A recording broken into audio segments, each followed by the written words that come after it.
players, really. I think we always have to mention Harry Maguire with his performances, and the fact of he doesn't seem like he wants to learn. He hasn't been listening. He hasn't been watching. He hasn't understood what people have been saying about his performances. In other words, he hasn't gone back to basics. To try and rectify the issues. It seems like he believes he's still better than what anyone else is saying. And sometimes you have to listen. He's not doing that. We have to say Ronaldo.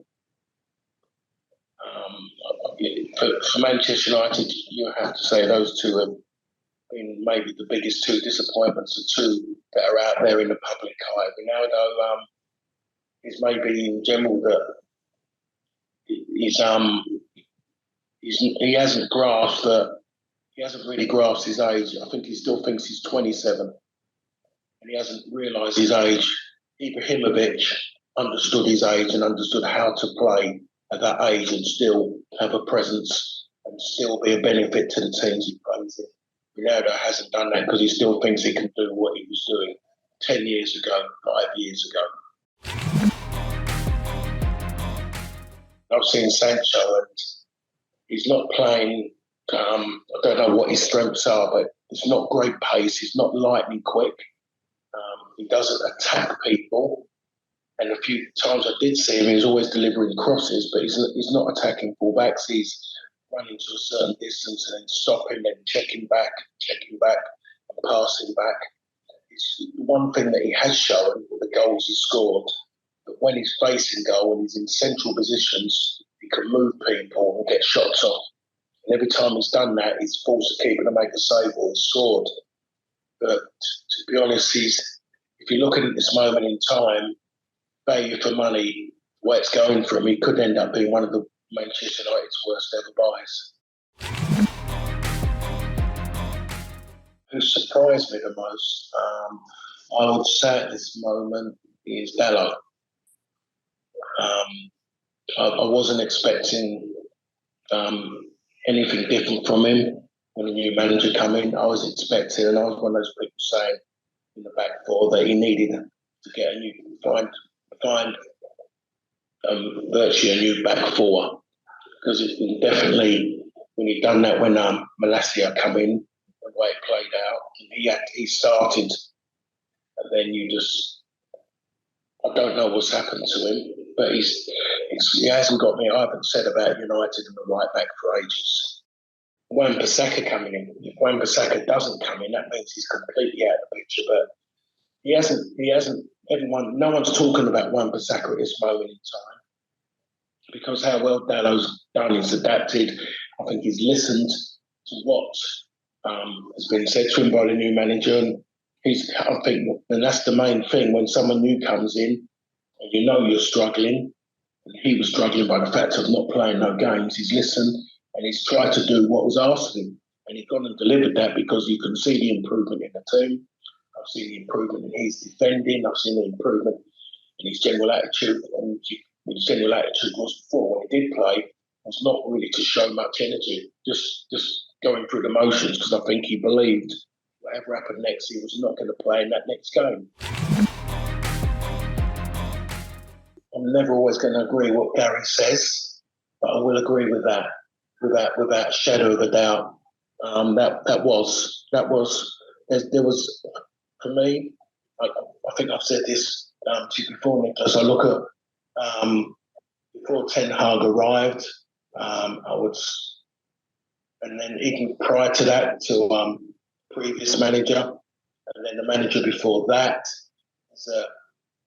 the United have had problems, and had problems in all three areas: defence, midfield, and forward line. We have to look at the moment where the areas which have been strengthened. Defence has been strengthened a lot. Defence has really got better. Get Varane back, maybe after Christmas, and then you think, okay. The midfield has improved. There's much more. There's more creativity, but still not good enough. Nowhere near as good as, say, Arsenal. Nowhere near as good as, say, Liverpool. Anywhere near as Manchester United. I won't say Tottenham because Tottenham creativity-wise are poor, but they've still got a better unit than what Manchester United have got. But up front, United, you put them in the bottom six. United, you put United's three up front, and you put them in any side struggling for relegation, they'll give them back and say they'd rather stick with what they've got because they'll see no difference. So Gary's 100% right. The front three at Manchester United generally, and the front three against Villa was poor. But one player you would look at in that front three, if he was fit, you know you were going to get something back in return, would be Anthony. He would be the only one. The rest of it, he's 100. When he's fit, he is 100% starter for Manchester United. The other two spots are wide open for anybody within, and your Sancho, your Rashford, your Martial, your Ronaldo. And I'm only naming the experienced players. I'm not bringing the young players into that at all. But I think you look at Chelsea as a whole, and you can look at every single player, and you can talk about stats, and they might just be showing everything that Chelsea are not this season, which is a good side. They're lacking creativity. If you're lacking creativity, that means you're not getting many opportunities, so that's going to affect the front players in the midfield. They're giving away goals. Goalkeepers are having more shots at them than they normally do. So the defence and the defensive side of the midfield are not doing their job. And then we're seeing already the goalkeepers are not doing their job either. Both goalkeepers weren't cheap, and both goalkeepers have been showing that they're not good enough. They're not what Chelsea need. Chelsea have spent a lot of money already this season, but they're going to have to go and spend at least that in the summer again to go and get anything near to where Graham Potter wants to be. And I'm saying that in the fact of that's what Chelsea's spending. Graham Potter could mostly go and improve that team if he was using the same people who were finding the players from Brighton, could maybe improve that team by at least half the money spent. But that's not the way Chelsea work. Chelsea are about PR, so they want big name players coming in because there's products to sell. So it's a different way of management for Graham Potter, dealing with big name players, fully established well-established international players. So he's got to adapt his coaching skills to a different level. He's got to use all those degrees he's got in man management to work with players who are still questioning who he is. So going back to Havertz, I wouldn't question him. I think he's a fantastic footballer. He's one of those players who can pull something out of the bag. He looks like, in a way, his body shape and the way he runs in that awkward fashion, he's like a modern day German version of Chris Waddle. That's what he reminds me of. Chris Waddle stood up straight. He's about 6'3", but Chris Waddle never really stood his height. So there is something about him that he can do something. He can make something out of nothing. Graham Potter hasn't had the opportunity yet to go out and buy big players. So I'd imagine even if he's going to go and buy big players, he's going to want to really find out everything about them. He's going to want to first and foremost find out, are they going to respect him? Are they going to respect the club? More importantly, do they respect themselves to want to play and then listen as well and learn? Do they still want to learn, or do they think they're the finished article and everything is about, everything to them is about marketing and how many followers they got on Instagram or Twitter? So that's the bit where he's going to have to look at it, and I'm sure he's looked into all that. It wouldn't surprise me. I don't think it would surprise anybody that if he's looked into that, knowing where the marketplace is. Being at Chelsea, he'd have to go and buy players. If he doesn't attempt to try and get Trossard, then I must say there'd be one or two reasons: is that he's not allowed to by Chelsea, or there was something, his word given, maybe that he wouldn't do that to Brighton, that he wouldn't go out and try and take him. I'm sure Trossard believes that if he went to a bigger club, that there'd be more chance of him being a regular player in his national team. Stupid as it sounds, because he should be playing regularly in his national team. I can't believe that there's not a club in the country who wouldn't want him because he's adaptable and he's good. He's good in every position. He's a threat in every single position he plays. So I would say that I would always say that if there's a chance of him to go and play where he's from, if you're a London club and you're a big London club and you're a progressive London club, you're going to go and to get an overseas player is a lot easier that way than what it is saying being a Liverpool or a Manchester United with all that history. So I think that's the thinking of it. But Trossard is definitely one. What else Graham Potter would go for? I don't think anyone's really going to get the smell of that until such time he's in the marketplace.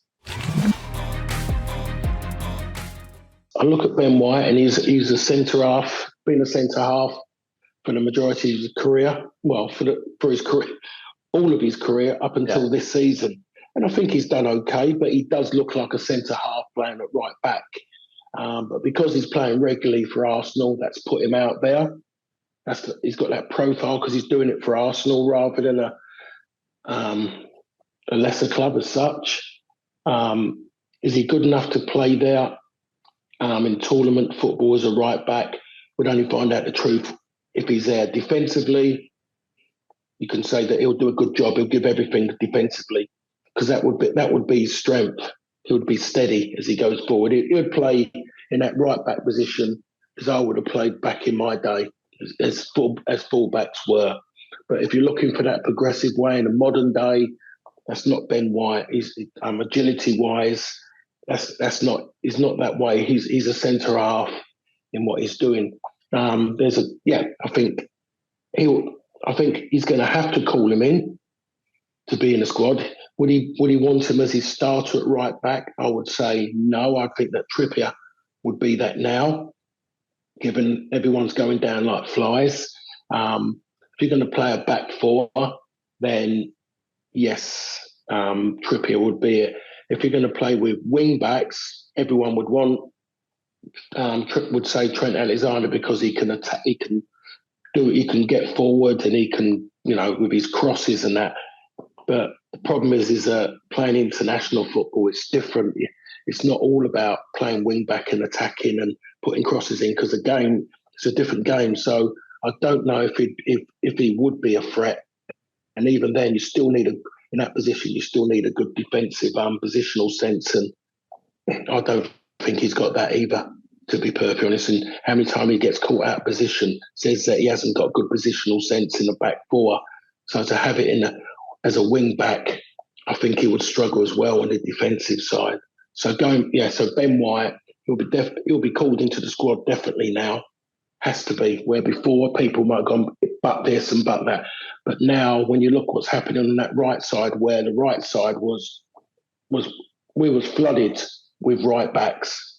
Now at the moment, they haven't put life jackets on because everyone is just bobbing on top of the water because it's getting thin and it's getting very thin on the ground. Right backs with Ben Chilwell at left back as well. Is there another left back he could call up? He could take Tyrick Mitchell from Crystal Palace, but I think that's too soon for the lad. But then he might go out there, then you suddenly find out it's not too soon for him. So there's a lot of questions now what he's going to do defensively. But I will say, though, that Kieran Trippier will play because Kieran Trippier can play left back and do a good job, and he can play right back and do an even better job. And he can even play wing back and do a good job.